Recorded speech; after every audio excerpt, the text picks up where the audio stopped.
The Corsair appeared out of nowhere at 400 feet, wings level, engine silent in a glide. 9 German fighters were stacked in parade formation directly ahead, throttled back, blind to the sky behind them. The lone American pilot had 30 seconds before someone looked back, 30 seconds before the perfect shot collapsed, 30 seconds to do something no one had ever done before. He didn't fire yet. He kept gliding. Closer. The engine still dead quiet. His finger hovered over the throttle restart. His other hand rested on the trigger. He was breaking 3 rules of engagement and inventing a 4th. What happened in the next 90 seconds would either make him a legend or scatter him across a French hillside in pieces no one would ever find. If you want more true stories of impossible moments from World War II, subscribe to the channel. This was April 7th, 1944. The sky over Normandy. The mission was a fighter sweep ahead of bomber formations targeting rail yards outside Caen. 12 Corsairs from the 31st Fighter Group launched from an airfield in southern England just after dawn. The weather was broken clouds and haze.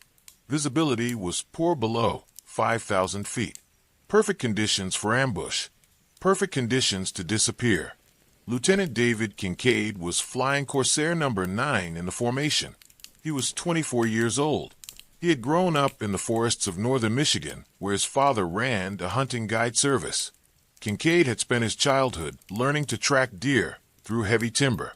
His father taught him patience, taught him to move without sound, taught him that the hunter who survives is the one who sees without being seen. When Kincaid joined the Army Air Forces in 1942, the instructors noticed something different about him. Most cadets flew aggressively. They wanted speed, altitude, dominance. Kincaid flew like he was stalking something. He stayed low. He used terrain. He approached targets from angles that made no tactical sense until suddenly they did. During gunnery training, he scored in the top 5%. But what impressed the instructors wasn't his accuracy. It was his timing. He waited. He let targets commit. He fired late and hit hard. One instructor wrote in his evaluation, "Kincaid flies like a predator. Patience bordering on reckless. Will either be an ace or dead in 3 sorties." Kincaid arrived in England in February of 1944.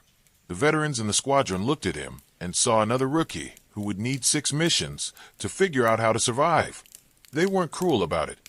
They just didn't invest emotion in new pilots until those pilots proved they could stay alive. Kincaid proved it on his 4th sortie. It was a bomber escort mission to Belgium. The formation got bounced by Bf 109s near the Dutch border. The squadron scattered into individual dogfights.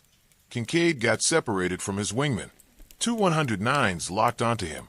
They had altitude and speed. Kincaid was alone and low on fuel. The smart move was to dive for the deck and run. He climbed instead, straight into the sun. Slow climb. The 109s followed, confident, closing the gap. Kincaid kept climbing until he was almost at stall speed. The 109s pulled up to take the shot. At the last second, Kincaid snap-rolled inverted, cut throttle, and dropped like a stone. The 109s overshot.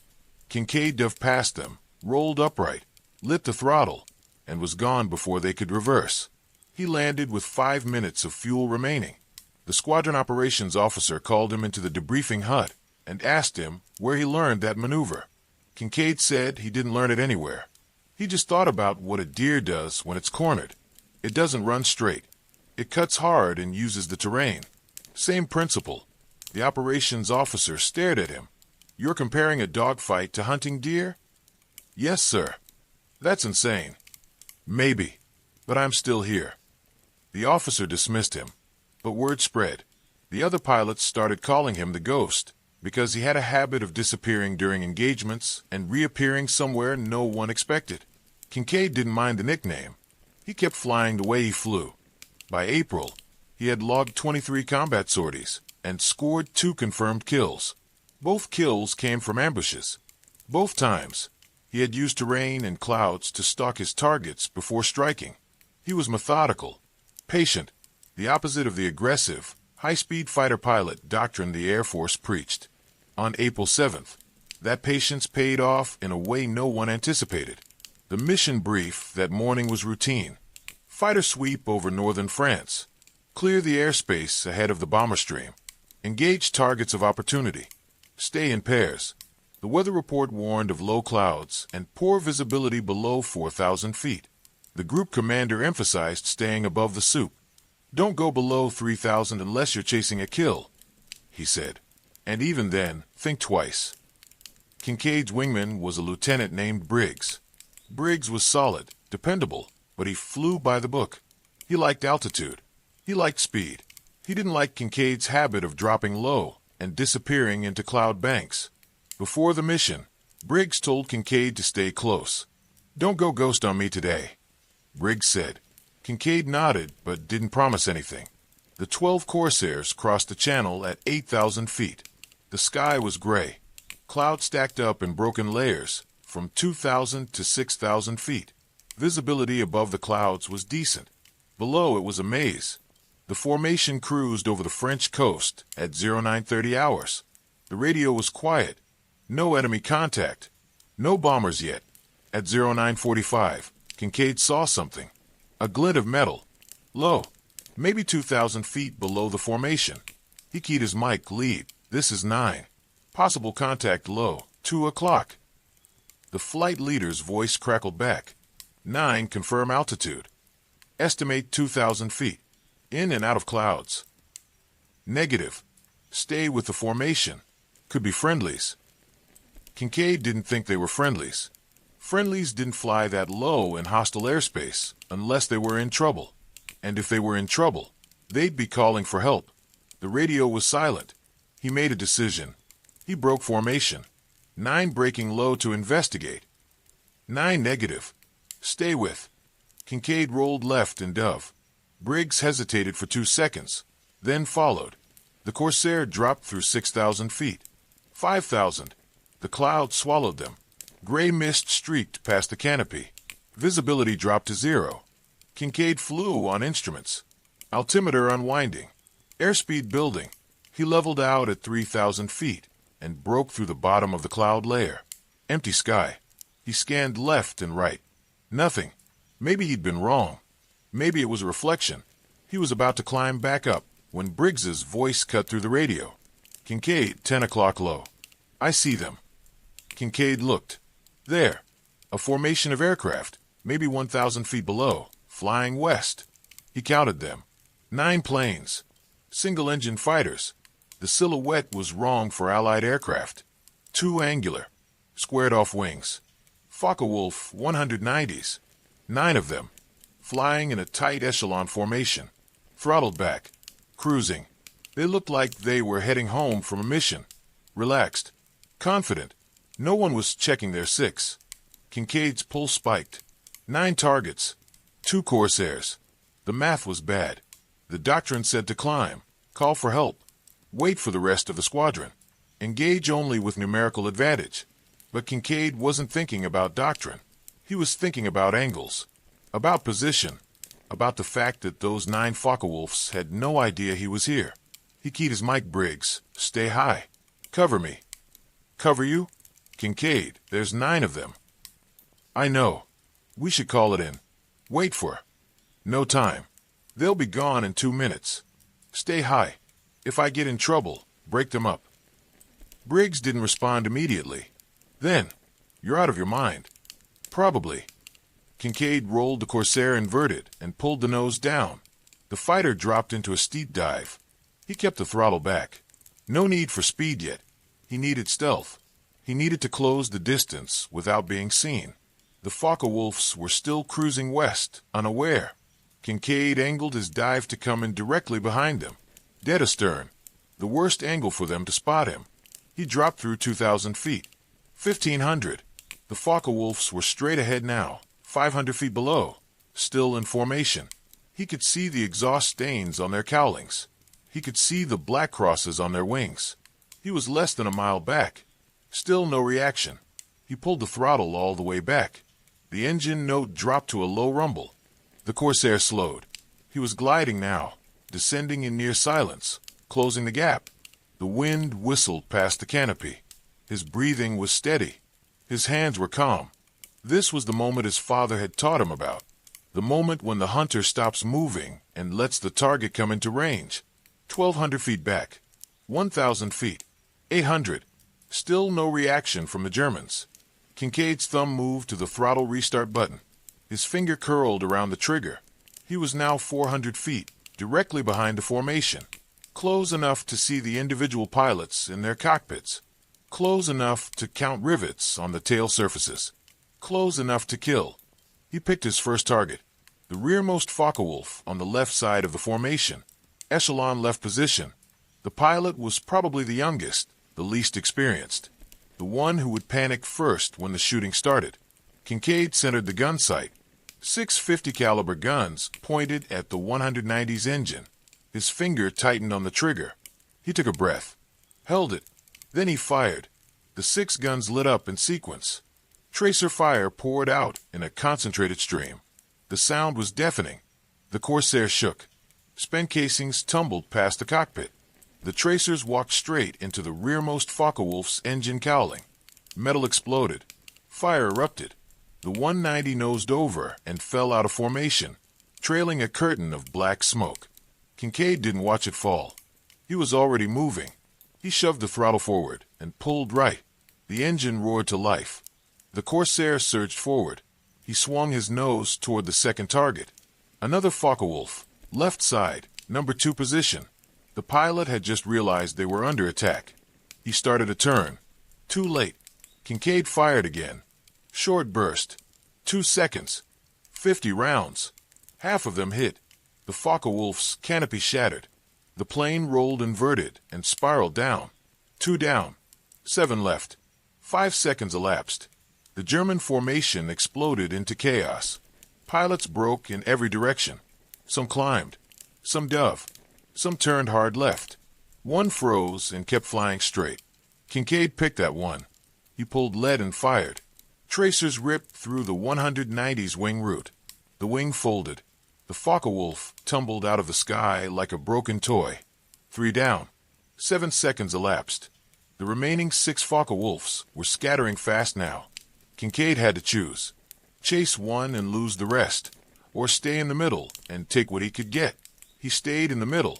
He snap-rolled left and fired at a 190 climbing away. Long burst. Most of the rounds missed, but enough hit. The 190's tail came apart. The fighter pitched up, stalled, and fell. 4 down. 12 seconds elapsed. A Focke-Wulf reversed hard and came at him head-on. Kincaid didn't flinch. He held his line and fired. The German fired back. Tracer fire filled the space between them. Closing speed was over 600 knots. Kincaid's rounds hit first. The Focke-Wulf's propeller disintegrated. The engine seized. The 190 nosed down, and Kincaid flew over it at 200 feet of separation. 5 down. 18 seconds elapsed. He pulled up hard and looked for the others. 3 Focke-Wulfs were diving away at full throttle, running for the deck.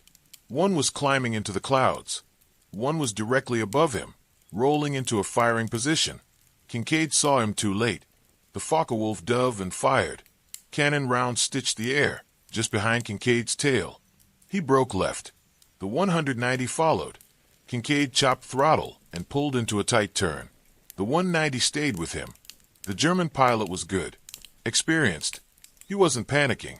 He had the angle. Kincaid's airspeed bled off. The Corsair shuddered on the edge of a stall.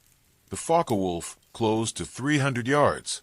Kincaid could see the muzzle flashes. He pulled harder. The stick shook in his hand. The Corsair wallowed. He was out of airspeed, out of options. Then Briggs arrived. The second Corsair dropped out of the clouds like a hammer. Briggs had been watching from above. He'd seen Kincaid get pinned. He rolled inverted and dove straight down at the attacking Focke-Wulf. The German pilot never saw him. Briggs fired from 400 yards out. Every round hit. The Focke-Wulf exploded in midair. Pieces of the aircraft tumbled past Kincaid's canopy. 6 down. Kincaid leveled out and scanned the sky. The 3 Focke-Wulfs that had run were gone.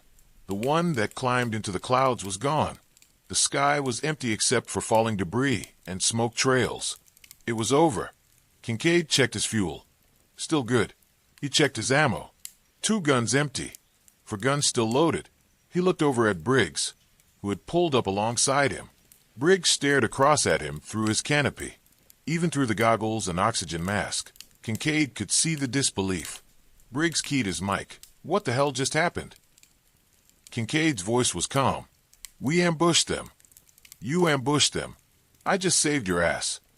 Yeah, thanks for that. There was a pause. Then Briggs laughed.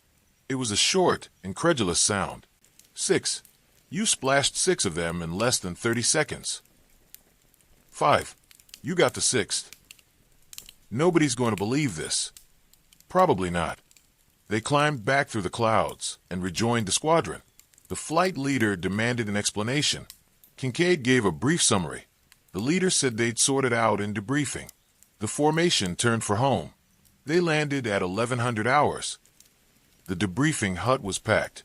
Every pilot from the mission was there, plus the squadron intelligence officer, the operations officer, and the group commander.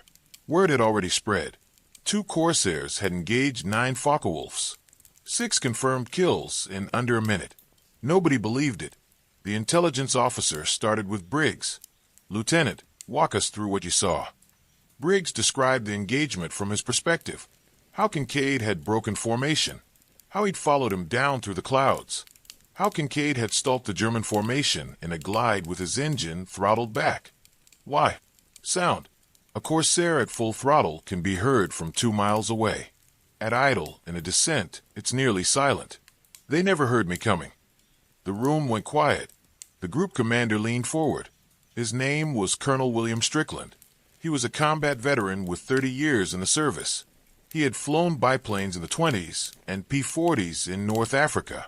He had seen everything, but he had never heard of this. You learned this where? Strickland asked. Hunting, sir. In Michigan. My father taught me. If you want to get close to a deer, you move when the wind is in your face, and you keep your noise down. Same principle applies in the air. The Focke-Wulfs were cruising, relaxed, probably heading home. They weren't scanning their 6 because they didn't think anyone was there. I kept my engine quiet and stayed directly behind them. By the time I fired, it was too late for them to react. Strickland studied him. You broke formation without authorization. Yes, sir. You engaged 9 enemy fighters with no backup. I had Briggs. Briggs was above you. You were alone when you made the attack. Yes, sir. If they had seen you, you'd be dead. Yes, sir. Strickland sat back. What you did was reckless, insubordinate, and tactically unsound. Kincaid said nothing. It also worked, Strickland continued, which means I can't court-martial you. But I can't let you think this is standard procedure either. You got lucky. You understand that. I don't think it was luck, sir. Then what was it? Surprise.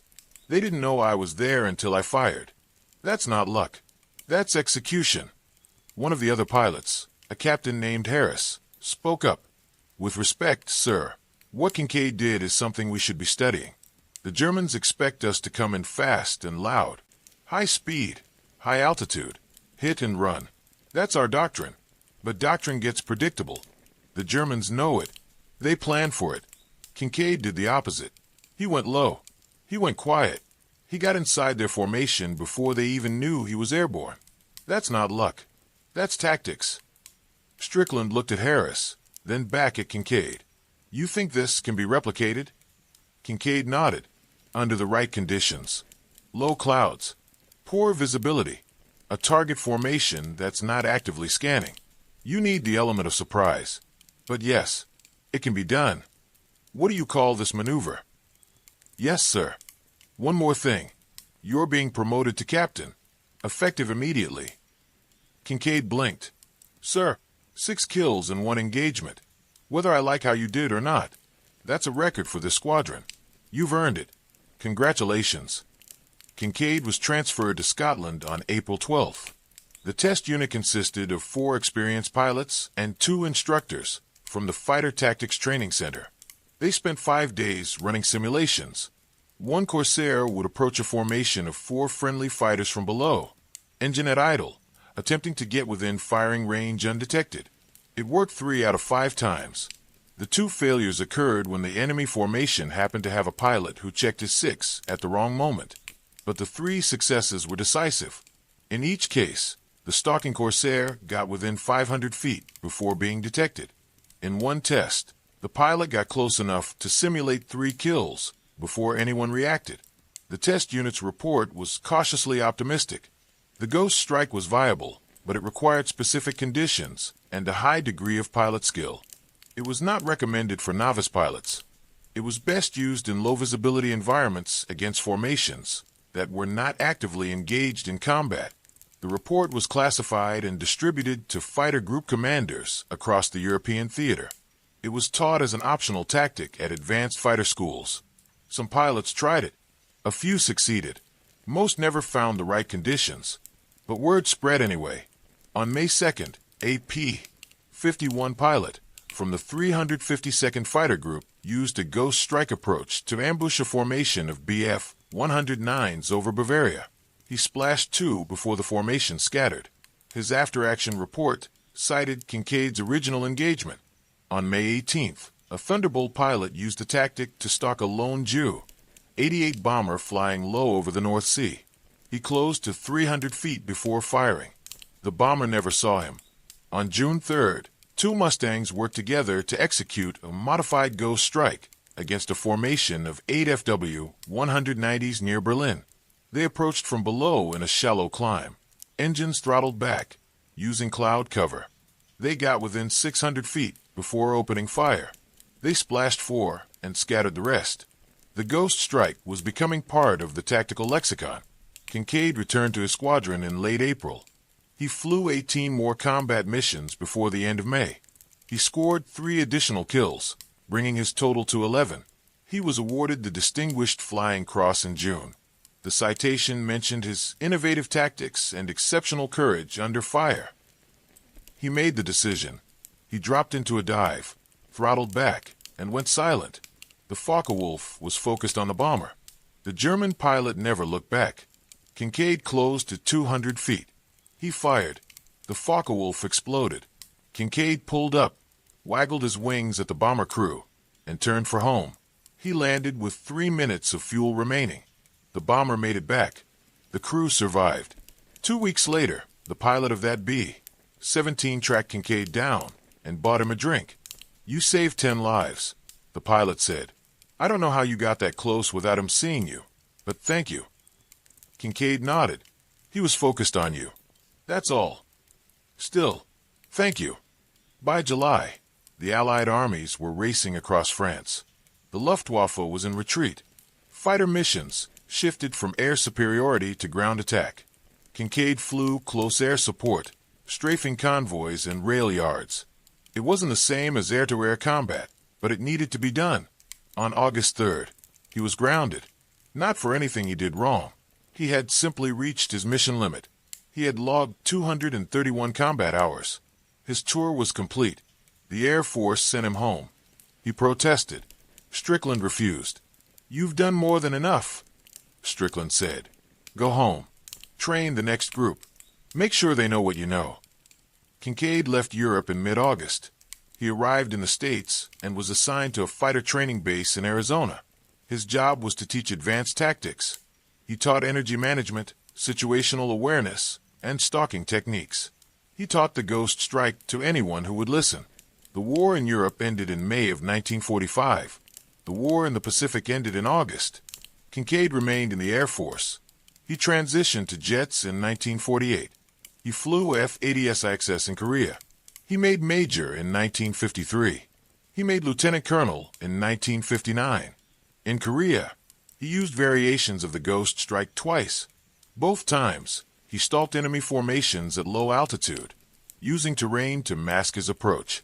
Both times, he scored kills before the enemy knew he was there.